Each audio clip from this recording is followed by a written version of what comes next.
Hey guys, tcharam! Meron na naman akong bagong recruit na halaman. Ayan po siya. Ang ganda dito ba? Kaya lang, medyo inano ko lang to eh. Parang sinave ko siya kasi parang pinapon na siya. So, eto. Ayan. So, sana mapaganda ko siya tulad ng mga halaman ko. Bagong recruit lang po siya. Ang ganda niya, love it too much. Tapos careful lang po pag may mga bata, baka ma-choke po nila or ma-intake.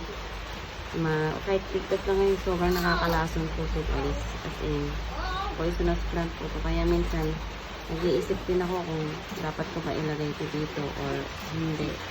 Pero bet na bet po, parang plastic yung ano niya, yung dahon. Kaya lang medyo sira-sira nga siya kasi sinave ko lang siya. Ay, ang cute.